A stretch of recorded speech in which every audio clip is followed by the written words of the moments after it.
বিসমিল্লাহির রহমানির রহিম। জিপিএস ইস্পাত আয়োজিত এই টেকনিক্যাল আলোচনার পর্বে আজকে আমি কিউরিং সম্বন্ধে আর কিছু ফার্দার কিছু কথা বলবো।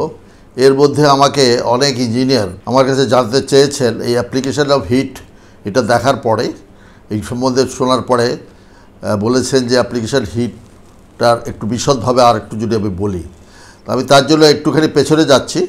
যে অ্যাপ্লিকেশন হিট মানে হচ্ছে যে ড্রাই হিট হলে কিন্তু হবে না, এই কথাটা কিন্তু মনে রাখতে হবে। Heat, application of heat with moisture, এই জিনিসটা কিন্তু ইম্পর্টেন্ট। এই কথাটা অনেক সময় আমরা বলি না যে application of heat subject to higher temperature যদি হয়, it accelerates the hydration process resulting এর ফাস্টার ডেভেলপমেন্ট অফ স্ট্রেংথ। তাই বলে ড্রাই হিট যে বাইরের থেকে দিলেন, যেমন চুল করার সময় ড্রায়ার দিয়ে, সেটা কিন্তু না। স্টিম দিয়ে যদি আপনি হিট করতে পারেন তাহলেই সেটা হয়। তার জন্য আমরা দেখি যে এটা দুই রকমভাবে হিটটা দেওয়া যেতে পারে। একটা হচ্ছে steam curing at ordinary pressure, steam curing at high pressure. এটা দুইটা বলা হচ্ছে যে দুইটাই তো স্টিম কিউরিং। অর্থটাকে আপনি যদি একটা মোটামুটি একটা চেম্বারে যেখানে থাকে, যেখানে অনেক সময় অনেক হোটেল টোটেলে বড় ইয়াতে থাকে, যেখানে চেম্বার থাকে, বড় ইয়াতে থাকে, যেখানে লোকজন যায়, সেখানে কিন্তু একটা সার্টেন টেম্পারেচারে স্টিমটাকে পাস করানো হয় এবং সেটা আস্তে আস্তে সেটা নর্মালাইজ হয়ে যেতে থাকে। এইটা হচ্ছে অ্যাট অর্ডিনারি প্রেশার, মানে প্রেশারাইজ না। আর steam curing at high pressure, অর্থাৎ আপনি চাবেন যে 90 ডিগ্রি ইয়াতে থাকবে বা 80 ডিগ্রিতে থাকবে, কনস্ট্যান্ট ওই টেম্পারেচারটা থেকে যাবে, এটা হচ্ছে হাই প্রেশার। তা এই অর্ডিনারি প্রেশারে যদি আপনি রাখতে পারেন, যেটা রাখা সম্ভব, পার্টিকুলারলি ফর দ্য প্রিকাস্ট যে সমস্ত ইউনিটগুলো হয়, যে কংক্রিট ব্লকসগুলো আজকাল দেখা যাচ্ছে অনেকেই বানায়, সেখানে তাদের জন্য হতে পারে। এটার জন্য এবং এতে বিদেশে অনেক ফ্যাক্টরিতে এটা নর্মালি ইউজ করে, আমাদের দেশে ওটা দুজন হয়তো ইউজ করতেও পারেন। সেখানে কিন্তু এই যদি টেম্পারেচার একটা বিরাট চেম্বার থাকে, সেখানে এক সাইড থেকে স্টিম দেওয়া হচ্ছে, স্টিম সেখানে থাকতেছে সমস্ত কিছু মেম্বারগুলো, এবং তারপরে 2 দিন 3 দিন পরে সেগুলোকে বের করে নেওয়া হচ্ছে। এখানে তার থিওরি হচ্ছে বা এটার একেবারে প্রুভেন যে রেজাল্ট হচ্ছে যে 3 দিন যদি এটা করা যায়, মোটামুটি 3 দিনের কাছাকাছি, তাহলে 28 ডে স্ট্রেংথ এটা গেইন করে যায়। আর হাই প্রেশার স্টিম কিউরিংটা আরও শক্তিশালী হয়, অর্থাৎ এটা 100 ডিগ্রির কাছাকাছি যদি একটা বদ্ধ ইয়ার মধ্যে রাখা যেতে পারে এবং সেখানে যদি স্টিম ওখানে পার করানো হয় বা থাকে, তাহলে একদিনেই, অর্থাৎ 24 ঘন্টা এটা স্টিম কিউরিং করলে পরেই 28 দিনের স্ট্রেংথ পাওয়া যায় এবং এখানে একটু হয় না। অনেক সময় দেখা যায় যে স্টিম কিউরিং করলে পরে স্ট্রেংথটা কমে আসে, এই জিনিসটা এটা স্ট্রেংথটা কমে আসে, এটাকেই বলা হয় অটোক্লেভিং। এই জিনিসটাও ইউজ করে পৃথিবীর অনেক জায়গাতেই, যে প্রিস্টেস্ট যে সমস্ত এলিমেন্টগুলো অনেক সময় করা হয় এবং প্রিফেব্রিকেটেড থাকে, সেখানে কিন্তু এই steam curing at high pressure করে, সেখানে কিন্তু এই স্টিম করে। আমাদের দেশে যারা কংক্রিট পোল, পিসিসি পোল যেটাকে বলে, প্রিস্টেস্ট কংক্রিট পোল যেটা করে, তারা কিন্তু মোটামুটি এই প্রসেসটা ইউজ করার চেষ্টা করে। ফলে আপনারা এইভাবে যদি আপনারা কিন্তু সবসময় ময়েশ্চার থাকতে হবে, খালি ড্রাই তাহলে কিন্তু হবে না, এই জিনিসটা খেয়াল রাখতে হবে। হাই প্রেশার স্টিম কিউরিংয়ের এটা এখানে আমি আবার কিছু দিয়ে দিয়েছি যে এটা হাই প্রেশার স্টিম কিউরিং করলে পরে স্ট্রেংথটা এমনভাবে গেইন করে, এটা অনেক কিছুতে এটা কংক্রিটের স্ট্রেংথটা প্রপার্টিসটাকে এটা কংক্রিটের স্ট্রেংথ, এটা ড্রাইং শ্রিকেজ কমায় ফেলে, ময়েশ্চার মুভমেন্ট কমায় ফেলে, এটা কংক্রিটের high resistance to sulphate attack, অনেক কিছু এটা অ্যাড করে। Aggregate shape and water cement ratio, এটাও যেটা যেটা এফেক্ট থাকে, এটা আমি যদি আবার দেখাচ্ছি যে অ্যাগ্রিগেট শেপ এবং ওয়াটার সিমেন্ট রেশিও, এটা কিন্তু একটা সাংঘাতিক কোনো মিল আছে। এটা আমরা খালি মনে করি যে ক্রাস্ট স্টোন দিলে এটা হবে না, এটা আপনি ওয়াটার সিমেন্ট রেশিও কতটুকু দিচ্ছেন এটার উপরে নির্ভর করে। ওয়াটার সিমেন্ট রেশিও যদি খুব বেশি হয়, কোনো কারণে যদি ওয়াটার সিমেন্ট রেশিও বেশি দিতে হয়, তাহলে এগ্রিগেটের শেপের কিন্তু কোনো ইফেক্ট নাই এখানে। এবং সেটা আমি বলেছিলাম আগের দিন, আমি আজকে আবার বলছি যে নেভিলের বইয়ের প্রপার্টিজ অফ কংক্রিট বইয়ের পেজ 287-এ এবং সেতির বইতে, সেখানেও পেজ 73-তে সেতির যে কংক্রিট টেকনোলজি বই আছে সেই ইয়াতে একই জিনিস বলা আছে। তাদের এক্সপেরিমেন্টাল ইয়ার থেকে, অনেক রিসার্চ পেপারের থেকে সাবমিশন করে বলা আছে, যদি ওয়াটার সিমেন্ট রেশিও যদি 0.5-এর মধ্যে থাকে, অর্থাৎ 0.45, 0.46, 0.47, এবং তখন ক্রাস্ট স্টোন এবং রাউন্ডেড অ্যাগ্রিগেটের স্ট্রেংথের কিন্তু তফাৎ হতে পারে। অর্থাৎ রাউন্ডেড অ্যাগ্রিগেটসের যে স্ট্রেংথ হয়, ক্রাস্ট স্ট্রেংথ দেখা যায় তার প্রায় 25 বা 30% বেশি হতে পারে। আর যদি ওয়াটার সিমেন্ট রেশিও যদি 0.65 হয় ইকুইভ্যালেন্ট, এটা যদি হয়, তাহলে এই অ্যাগ্রিগেট শেপের কোনো রকম ইফেক্ট নাই। এবং তার জন্য আমরা অনেক সময় দেখা যায়, আপনারা হয়তো বা খেয়াল করেছেন যারা খুব, কারণ যেহেতু অ্যাগ্রিগেটের দামটা বেশ যথেষ্ট বেশি, যে কাস্ট ইন সিটু পাইল করার সময় আমরা অনেক সময় উই অ্যালাউ বা স্পেসিফিশালি থাকে যে রাউন্ডেড ইয়ে হলেও চলবে, এবং সেখানে সিঙ্গেলস হতে পারে বা আরেকটা জিনিস আছে যে মোটামুটি রাউন্ড শেপের পাথর 2 ভাগ করা হয়েছে, এটা বোতা পাথর না কি যদি একটা বলে, আমি ঠিক এক্স্যাক্টলি জানি না, বাট ওইটা that can be used. Water cement ratio যদি বেশি হয় তাহলে এটার স্ট্রেংথের উপরে এই অ্যাগ্রিগেট শেপের কোনো ইফেক্ট আসে না। নেক্সট আজকে আমরা যেটা আলাপ করতে চাচ্ছি যে when to start curing and how long to cure, এটা this is very very important. Particularly এখন এই যে আমরা পিসিসি করতেছি, অর্থাৎ আমরা এখন তো কম্পোজিট সিমেন্ট ইউজ করি বাংলাদেশের স্ট্যান্ডার্ডে, এখানে কোন সময় করতে হয়? সোজা কথা হচ্ছে আপনাকে বুঝতে হবে, ইঞ্জিনিয়ার যারা সাইটে থাকেন, যার যে সমস্ত ইয়ারা সাইটে থাকেন, তাদেরকে খেয়াল করতে হবে যে আমাদের কি অবস্থার মধ্যে আছে। সেই দিনটা যে সময় ঢালাই করা হচ্ছে সে সময় কি টেম্পারেচার কীরকম বা হিউমিডিটি কীরকম, বাতাস কীরকম, মানে স্পিড কীরকম, সব কিছুর উপরে নির্ভর করতেছে। অর্থাৎ যখনই কংক্রিটটাকে আপনি লে করলেন, কংক্রিট যদি ড্রাই আউট হয় খুব ইমিডিয়েটলি, তাহলে বুঝবেন যে ইনিশিয়াল সিঙ্কেজ ক্র্যাকগুলো শুরু হয়ে যাবে, এবং সেখানে আপনার যে প্রয়োজন যদি হয় যে 2 ঘন্টার মধ্যেই আপনি কিউরিং শুরু করতে পারেন, সেই কিউরিংটা কীভাবে করবেন? আপনি যদি একটা পাইপ দিয়ে পাইপ দিয়ে ছিটিয়ে যদি পাইপ দিয়ে দেওয়া শুরু করেন, তাহলে কিন্তু ক্ষতি হয়ে যাবে সাংঘাতিক। বিকজ কংক্রিট তখন পর্যন্ত তার সেটিং টাইপের মধ্যেই আছে, ফাইনাল সেটিং টাইপের কারণে ইনিশিয়াল সেটিং টাইপের বা জাস্ট ফাইনাল সেটিং টাইপের মধ্যে আছে, তখন পানি ছিটালে পাইপ দিয়ে যে স্পিডে পানিটা যাবে, তাতে কিন্তু সিমেন্ট পার্টিকেলস কিন্তু এখান থেকে সরে যাবে। ফলে আপনার কিন্তু সে সময় ওইভাবে করা যাবে না। কতক্ষণ আগে করতেছেন, এই 2 ঘন্টার মধ্যে যদি করেন তাহলে কংক্রিটটাকে কাভার করে দিতে হবে, কাভার করে ভিজিয়ে রাখতে হবে, অর্থাৎ কোনো কিছু এমনভাবে অ্যারেঞ্জ করতে হবে যাতে এটা ভেজা অবস্থায় থাকে, যেটা ময়েস্ট কিউরিং যেটাকে বলি আমরা, সেরকম করতে হবে। স্টিম কিউরিংয়ে যেটা ওইরকম যদি আপনি দিতে পারতেন মনে করেন, সেরকম যদি দেওয়া যেতে পারে। অতএব এই সময় তখনই যে পন্ডিং কিন্তু করা উচিত না, এবং সেটা করা ঠিকও না। নেক্সট হচ্ছে যে আরও যে আপনার যদি ওইটা না পারেন, কাপড় দেন, অন্য করেন, এবং সব কিছু দিয়ে যে কোনোভাবেই হোক না কেন এটাকে আপনার করতে হবে, যে কোনোভাবে এটাকে ড্রাই আউট করতে দেওয়া যাবে না। এবং যার ফলে দেখা যায় যে অনেক কংক্রিটই যখন কয়েকদিন পরে যখন আপনার কিওর হয়ে খুলে টুলে ফেললেন, শাটারিং, দেখা যায় অনেক ক্র্যাক এসে যায়। এই ক্র্যাকগুলো কিন্তু দিস ক্র্যাকস ফর্ম, এগুলো কিন্তু একদম ইনিশিয়ালি ফর্ম করে যায়, এবং তখন তো আপনি বুঝতেছেন কংক্রিট একেবারে গ্রিন কংক্রিট থাকতেছে, সেখানে কোনো লোড নাই, সেখানে কিচ্ছু নাই, কোনো রকম ইয়ালায় রিনফোর্সমেন্ট আছে, এবং খুলে ফেলানোর পরে যথেষ্ট রিনফোর্সমেন্ট আছে, শাটারিং খুলে ফেলার পরে সেখানে কোনো লোডও আসে নাই, কিন্তু ক্র্যাকস আছে অনেক। এই কারণটাই হচ্ছে বেশি। আর পার্টিকুলারলি আজকাল এই পিসিসি ইউজ করার পরে এটা কিন্তু takes a longer time for curing. এই কিউরটা কিন্তু আপনাদের এটা বুঝতে হবে সেটা।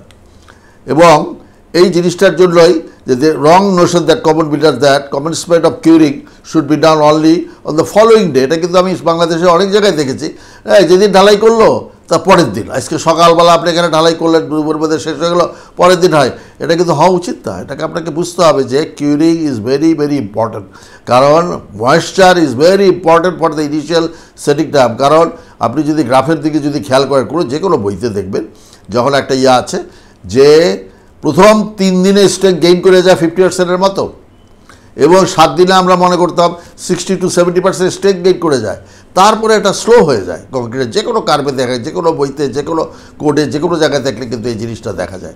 ফলে একেবারে ইনিশিয়াল একদিনই কিন্তু অনেকখানি স্ট্রেংথ আসার কথা, কারণ আজকাল যে সমস্ত পিসিসি সিমেন্ট যেটা আছে, সেম সিমেন্টগুলোর টেস্ট কিন্তু আমরা 3 দিনে করতে পারে না, 2 দিনেই করতে বলে। ফলে তাহলে স্ট্রেংথ অনেক গেইন করার কথা।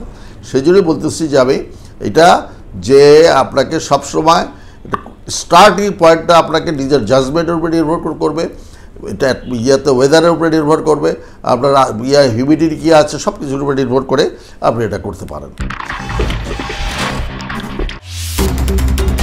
Congratulations, GPH Ispat Bangladesh, for establishing first ever quantum technology in Asia. Steel তৈরিতে ইতিহাসের সবচেয়ে উন্নত কোয়ান্টাম টেকনোলজি নিয়ে এলো জিপিএইচ ইস্পাত, এশিয়ার প্রথম ও বাংলাদেশের একমাত্র কোয়ান্টাম ইলেকট্রিক আর্ক ফার্নেসে এখন দেশেই তৈরি হচ্ছে বিশ্বসেরা কনস্ট্রাকশন স্টিল। জিপিএইচ ইস্পাত, দৃঢ়তার প্রতিশ্রুতি। এবং পজোলেনিক সিমেন্ট অর্থাৎ পিসিসি যেটাকে বলতেছি আমরা, অ্যাডমিক্সার পজোলেনিক ম্যাটেরিয়াল আজকাল যে মানে ইউজ করতেছি, এটা কিন্তু একটু বেশি, কারণ rate of hydration is placed by cement composition and fineness. Cement যদি ফাইন বেশি হয় তাহলে curing period should be prolong for concrete, এবং সিমেন্ট স্লো স্টেক গেইন করতে চাবে না হলে। পজোলেনিক সিমেন্ট এবং থাকলে পরে আপনাকে কিন্তু কিউরিং বেশি দিন করতে হবে, এবং ইন জেনারেল 2 সপ্তাহ কমে কিন্তু করা ঠিক না। আর এছাড়া আমি আগের দিন বলেছিলাম যে আপনি কিভাবে করবেন। খালি আপনি যদি if you are very careful এবং খুব ইন্টেলিজেন্টলি যদি করতে চান তাহলে কিন্তু আপনি করতেই পারবেন। মানে নিচের দিকের থেকে খালি গালি ব্যাগ দিয়ে পিছিয়ে দেওয়া যায় না, কিন্তু মনে করে যে যারা স্কুইজ করে পানি, অর্থাৎ এই যে মশার ওষুধ যেরকম সেটা ওইরকম যদি মেশিন দিয়ে প্রতি ঘন্টায় হাফ অ্যান আওয়ার পর যদি ভিজাই দিয়ে যান, কয়েকটা ওয়ার্কার দরকার খালি, অতএব সব মিলাই কিন্তু এই জিনিসটা করা সম্ভব। এরপরে দেখেন যে পার্সেন্টেজ এয়ার ভয়েড, যে কম্প্যাকশন করতে যেয়ে যদি আপনি এয়ার ভয়েডটাকে যদি বেশি রেখে যান, এটা কিন্তু আমি একটা বিশেষভাবে এটা উপস্থাপনা করছি যে স্ট্রেংথের সাথে সম্পর্কটা কী। পার্সেন্টেজ অফ এয়ার ভয়েডস যদি ভেতরে বেশি থাকে, এয়ার ভয়েডটা তখনই কমবে যখন আপনি প্রপারলি এটাকে কম্প্যাকশন করতে পারবেন। এই কার্ভটা আমরা পরবর্তীকালে এইটার অন্য ফরম্যাটে কার্ভটা দেখাবো, সেটা হচ্ছে যে কংক্রিটের স্ট্রেংথের সাথে সম্পর্ক কী। এখানেও পার্সেন্টেজ লস ইন স্ট্রেংথে পার্সেন্টেজ, আর নিচে x-axis আছে পার্সেন্টেজ অফ এয়ার ভয়েডস। যদি 5% এয়ার ভয়েড থাকে তাহলে পার্সেন্টেজ লস দেখতেছেন অ্যাবাউট 35 to 40% লস হয়ে যাবে। যদি 10% এয়ার ভয়েড থাকে তাহলে 60% পর্যন্ত স্টে কম হতে পারে। তাহলে আপনি কংক্রিট বানালেন, আপনার ম্যাটেরিয়ালস ভালো, সবই ভালো, কিন্তু আপনার স্ট্রেংথ আপনি পেলেন না। ফলে কম্প্যাকশন করতে হবে। কম্প্যাকশনটা এবং আজকালকার কোড যেটা বলে যে 2%-এর বেশি এয়ার ভয়েড থাকা ঠিক না, এবং এটা করতে গেলে পরে খুব এক্সপার্ট দরকার। মানে যারা মেশিন থাকেন, যারা টেকনিশিয়ান থাকেন, যারা ফোরম্যান থাকেন, বা যারা এই যে সুপারভাইজ করেন, তাদের একটা এক্সপিরিয়েন্সটাই হচ্ছে সবচেয়ে বেশি দাবি এখানে। স্ট্রেংথ অফ কংক্রিটের আমরা এই বেশ কিছুদিন যাবৎ আমরা যে সমস্ত আলোচনা করলাম তাতে আমরা কংক্রিটের অনেক কিছু সম্বন্ধে কথাবার্তা বললাম। ফাইনালি কিন্তু আমাদের হচ্ছে যে স্ট্রেংথ অফ কংক্রিটটাই হচ্ছে ইম্পর্টেন্ট। আপনি সিমেন্ট ভালো, অমুক ভালো, অ্যাগ্রিগেট ভালো, সব কিছু ভালো, অ্যাডমিক্সার ইউজ করতে সব ভালো, কিন্তু আলটিমেটলি স্ট্রেংথ অফ কংক্রিটটাই আপনার সবচেয়ে বেশি দরকার। কারণ কংক্রিটের টেনসাইল স্ট্রেংথটা আমাদের কিছু কিছু জায়গায় লাগে, কিন্তু কম্প্রেসিভ স্ট্রেংথটা ভালো লাগে, সব সময় লাগে। কংক্রিট স্ট্রেংথটা আমরা এটা বুঝে ফেলেছি এখন যে কম্প্রেসিভ স্ট্রেংথটা যত বেশি হায়ার স্ট্রেংথ হবে তত কংক্রিটের প্রপার্টিস অনেক বেটার হবে। ফলে এই স্ট্রেংথ অফ কংক্রিটটাই কিন্তু ইম্পর্ট্যান্ট। এবং তার পরবর্তীকালে দেখেন যে তার টেনসাইল স্ট্রেংথ, প্রি-স্ট্রেস কংক্রিটের জন্য সময় সেখানে কিছুটা টেনসাইল স্ট্রেংথ ইউজ করা হয়, শিয়ার স্ট্রেংথের সময় কিছুটা লাগে। তো কংক্রিট যদি আপনি পেভমেন্ট করেন বা এয়ার ফিল করেন সেখানে কিন্তু টেনসাইল স্ট্রেংথটা লাগে। তো সেখানে আপনার কিন্তু এই ডাইরেক্টলি ওটা টেস্ট করা যায়, কিন্তু সেটার থেকেও এটা যেটা ইনডাইরেক্টলি যেটা করা হয় যে কংক্রিট কম্প্রেসিভ স্ট্রেংথের সাথে এটা করা হয়। ফলে এই সমস্তগুলো যে খালি যে তার ইনগ্রেডিয়েন্টগুলো ঠিক থাকলেই হবে না, এবং তার এই সমস্ত প্রপার্টিসগুলো tensile strength, shear strength, even modulus of elasticity of concrete, এটা usually measured in terms of the compressive strength. ফলে কম্প্রেসিভ স্ট্রেংথটা আপনাদের সম্বন্ধে আমাদের সবসময় খুব কেয়ারফুল থাকতে হবে। এই compressive strength also used as a qualitative measure of other properties in hardware concrete. এটা কোয়ান্টিটেটিভ কোনো রিলেশনশিপ নাই। যেমন দেখেন এসিআই কোড বলে রেখেছে যে E equal to modulus of elasticity of concrete equal to 57,500 √/a prime C, এটা পিএসআইতে আছে, এটা ফরম্যাটও আছে। ফলে এটা একটা তারা ইম্পেরিক্যাল একটা ইকুয়েশন দিয়ে রেখেছে, মোটামুটি এটা খুব ইফেক্টিভ এবং এটা খুব কাজে লাগে। তো ফলে সব কিছু কিন্তু স্ট্রেংথের সাথে সম্পর্ক। শিয়ার স্ট্রেংথ যারা ডিজাইন করেন, যারা ওয়ার্কিং স্ট্রেসে ডিজাইন করেন, the allowable shear of concrete 1.1 √/a prime C. আলটিমেটে যারা করেন তারা বলে 2.5 √/a প্রাইম সি। ফলে এই জিনিসগুলো কিন্তু সবসময় এই প্রাইম সিটা কি compressive strength of the concrete. ফলে এই জিনিসটা আমাদের সবসময় খেয়াল রাখতে হবে যে আমরা সব কিছুই in terms of the compressive ultimate compressive strength of the concrete আমরা রিলেট করতে পারি। Congratulations GPH Ispat Bangladesh for establishing first ever quantum technology in Asia. Steel তৈরিতে ইতিহাসের সবচেয়ে উন্নত কোয়ান্টাম টেকনোলজি নিয়ে এলো জিপিএইচ ইস্পাত। এশিয়ার প্রথম ও বাংলাদেশের একমাত্র কোয়ান্টাম ইলেকট্রিক আর্ক ফার্নেসে এখন দেশেই তৈরি হচ্ছে বিশ্বসেরা কনস্ট্রাকশন স্টিল। জিপিএইচ ইস্পাত, দৃঢ়তার প্রতিশ্রুতি। সেই জন্য বলতে যে ওয়াটার সিমেন্ট রেশিও আপনার সম্বন্ধে খুব কেয়ারফুল থাকবেন। For given cement and acceptable aggregates that may be developed by workable properly pressed mixture of cement aggregates and water under same mixing and curing testing conditions influenced by ratio of cement to mixing water, ratio of cement to aggregate, grading, আমি এটা summarise করছি এইভাবে যে ratio of cement to mixing water, ratio of cement to aggregate, grading, surface texture, shape, strength and stiffness of aggregate particles and maximum size of aggregate. অনেক কিছুর সাথে সম্পর্ক রেখে এই জিনিসটা হয়। ম্যাক্সিমাম সাইজ অফ এগ্রিগেট বলে আমরা আজকে শেষ করবো হয়তোবা, কারণ অনেকেই আমাকে জিজ্ঞাসা করে যে স্যার এই যে 3/4 ডাউনগ্রেডেড বা 20 মিলিমিটার ডাউনগ্রেডেড এইটা বলে কেন, এতে বড় এগ্রিগেট দেওয়া যাবে না কেন? দেওয়া যাবে, কোর্ট কিন্তু অ্যালাউ করে। আমরা রিইনফোর্স কংক্রিটের যে সমস্ত মেম্বারগুলো আমরা ইউজ করি, যেখানে ক্লিয়ার কাভার বা কাভার সম্বন্ধে যেখানে আমরা কথাবার্তা বলি আপনার রাখতে হবে। কাভার যদি বেশি দেন, অতিরিক্ত যদি কাভার দেন, সেখানে তো ক্র্যাক এসে যেতে পারে, যে ইয়ার জন্য ফ্লেক্সারের জন্য যে ক্র্যাক সে কিন্তু রিসেট করে যেতে পারে। এর জন্য ক্লিয়ার কাভারটারও একটা মিনিমাম বের করে দেখেছে যে স্ল্যাবের জন্য বলে 3/4 ইঞ্চ, বিমের জন্য বলে 1.5 ইঞ্চি, কলামের জন্য বলে 1.5 ইঞ্চি, কমপক্ষে this is the clear cover. আবার মাটির তলে গেলে পরে একটু বেশি বলে 2.5 ইঞ্চি 3 ইঞ্চি। ফলে এই ক্লিয়ার কাভারের মধ্যে যদি রাখতে হয়, আপনি তো you will have to allow যে অ্যাগ্রিগেট যাতে ক্লিয়ার কাভারের মধ্যে যায়। এর জন্য maximum size of aggregate is important. অনেক সময় ম্যাটে, বড় বড় ম্যাটে যদি খুব বা ঠিক পাইল ক্যাপ হতে পারে, যে পদ্মা ব্রিজের পাইল ক্যাপ প্রায় 5 মিটারের মতো ফলে পিয়ার ক্যাপ, ফলে এই সমস্ত জায়গাতে যে জিনিসটা হচ্ছে যে অ্যাগ্রিগেট একটু বড় যেতে পারে। But once again one reinforcement চারপাশে যদি থাকে সেটা হয় না। অনলি দেখা গেছে যে ফাউন্ডেশনে, যে বড় বড় ফাউন্ডেশনগুলোতে পাইল ক্যাপগুলোতে যেগুলো আপনার নিচে যদি বড় ইয়া থাকে, পাইল ক্যাপ যদি থাকে, সেইখানে যদি একটু বড় অ্যাগ্রিগেট দিতে চান সেখানে দিতে পারেন। বাট প্রোভাইডেড আপনার রিইনফোর্সমেন্টটাকে আপনি সেইভাবে প্লেস করবেন যাতে প্লেস ফাঁক থাকে। আমরা এই ওয়াটার সিমেন্ট রেশিও সম্বন্ধে আজকে আর বেশি কিছু বলতে চাই না। আমরা এর পরের দিন আমরা এই কংক্রিটের যে এই ওয়াটার সিমেন্টের সম্বন্ধে বেসিক ইয়ে সম্বন্ধে যে কথাবার্তাগুলো বললাম, আমরা এর পরের দিনে আমরা শেষ করব। এর মধ্যে যদি আপনারা এর মধ্যে কারো কোনো জিজ্ঞাসা থাকে, আপনারা প্লিজ ইমেল করে জানাবেন বা আমাকে টেলিফোন করে জানাবেন। আমরা এর পরের দিন আমরা এটা এই চ্যাপ্টার এখানে শেষ করব।